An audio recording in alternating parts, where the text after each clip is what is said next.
Hello, it's Tuesday, 6th April 2024, and this is News Review from Transfer Media, where we deliver fact on time complexity and keep you informed.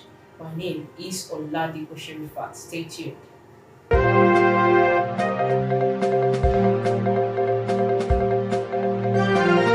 Tinubu, represented by Vice President Kashim Shettima, has declared April 7 as National Police Day. They made this known yesterday night during the media edition of Nigerian Police Award and Commendations ceremonies held in Trescott Hilton, Abuja. He identified a complete overhaul of institution, mentality, and memory of police officers as fundamental to his administration's ongoing bid to transform the force into modern, professional, and accountable institution. He said his administration has initiated wide-ranging reforms to revitalize the nation's force since assuming office in 2023.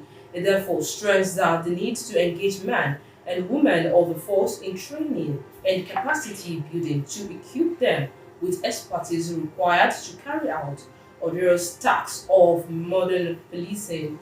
He also disclosed that the federal government had approved the first week of April as Police Week and the last day of week as the National Police Day.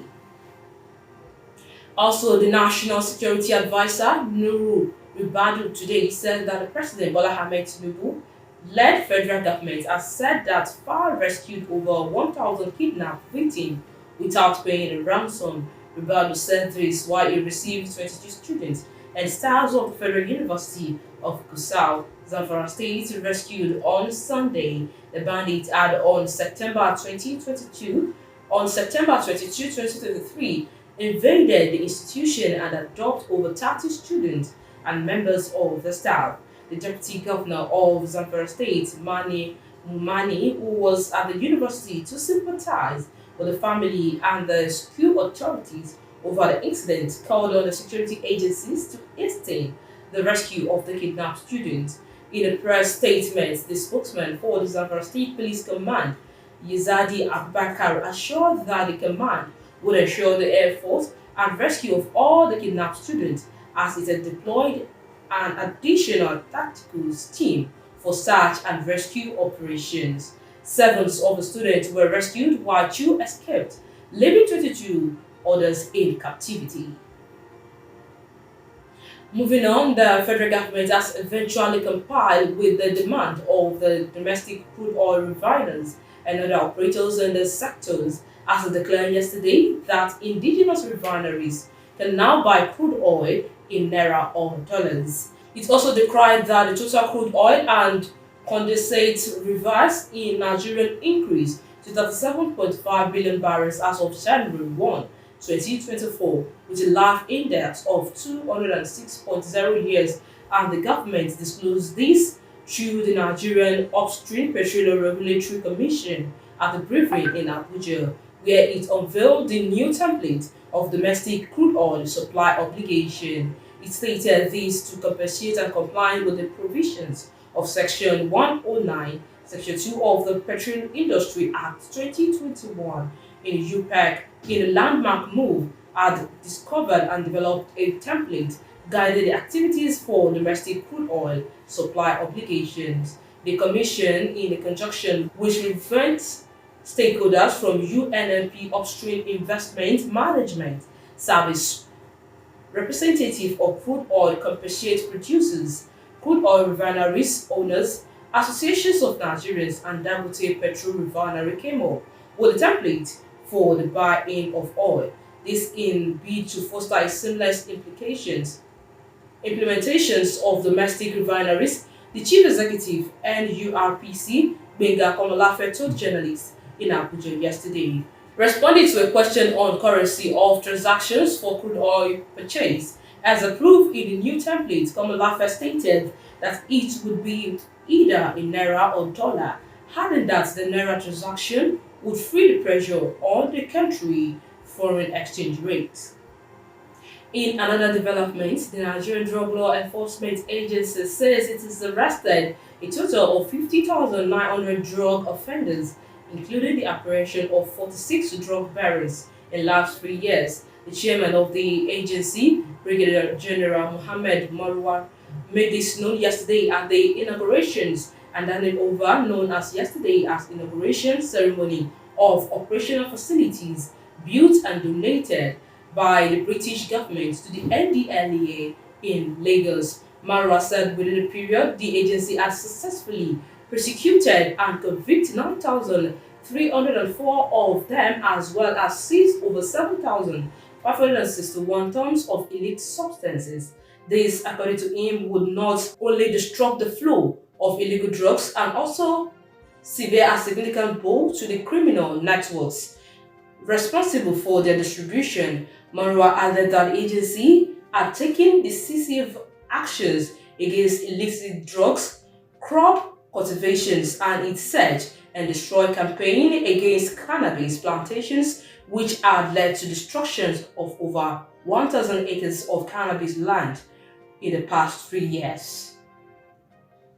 The Naira has continued its resurgence against the United States dollars, appreciating 1,136 Naira per dollar at the official market at 1,050 Naira per dollar at parallel market at the closing of trading activities yesterday. This was as traders predicted the dollar fall to below 1,000 before the end of the week. At the official foreign exchange market, data from the FMDQ exchange, a platform that oversees the Nigerian Autonomous Foreign Exchange market, revealed that the Naira surged by 6.1% or 696 Naira from 1,205 Naira per dollar recorded on Friday to 1,136 Naira per dollar till yesterday.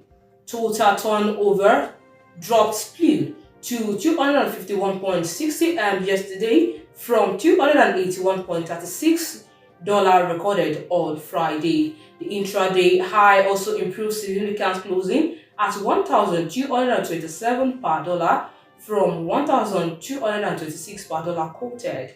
The improved rate followed a string of foreign exchange directive by the Central Bank of Nigeria aimed at strengthening dollar in Friday this week. Nigeria witnessed its sixth power grid collapse of 2024 yesterday as electricity generation on the system collapsed from 2,583.77 megawatts at 2 a.m. to 64.7 megawatts around 3 a.m.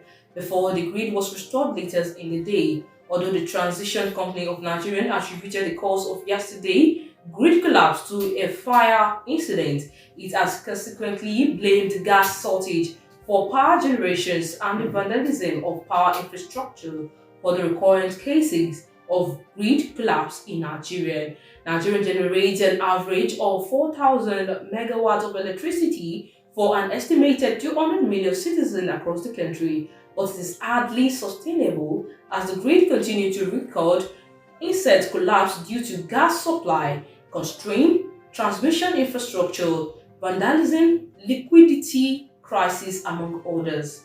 Data from the Independent System Operators and Arm of Transition Company of Nigeria shows that only one electricity generation company, IBAN Power, was active at the time of the grid collapse yesterday morning. It, however, hoped that the grid would be restored for normal power supply to electricity consumers. The woman who was accused of lying while giving testimony at Dunamis International Gospel Center, Abuja, Vera Hayam, has said she bear no grudge against the church. This followed the controversy that trailed the treatment that was meant out to her by the church senior pastor, Dr. Paul, on Sunday. In a video that emerged online, Hayam, during her testimony in church, said that she graduated with a BSc in law from the Open University of Nigeria. She was, however, interrupted by pastor who said she was lying. The pastor also questioned the credibility of the woman's testimonial while she chewed up on how she spoke. HO, who was said that nothing like BSc in law, immediately asked her to leave the pulpit. The action, however, generated a flurry reactions as netizens demanded an apology from the cleric. But Naya made a post on Facebook page yesterday, said she had put the situation behind and she made the statement after meeting the pastor and the wife. Finally, families and friends of traditional ruler Ewu Kingdom Delta Clement Ikolu are said to be in the dark about the whereabouts for about a month since he was detained by the Nigerian military. A statement by the secretary of the Ewu Traditional Council chiefs, Uzo, explained that despite efforts by the monarch lawyer to have the family members have access to him, it was not granted. Shocking effort made by the Traditional Council of the Chief of Ewu Kingdom, family and friends of the monarch family in abroad reached him and have been abortive. And that concludes today's news sections. We trust you find the information insightful and valuable. Feel free to connect with us through our social media channels. Until I come your way again, my name is Oladipo Sherifat. Many thanks for watching.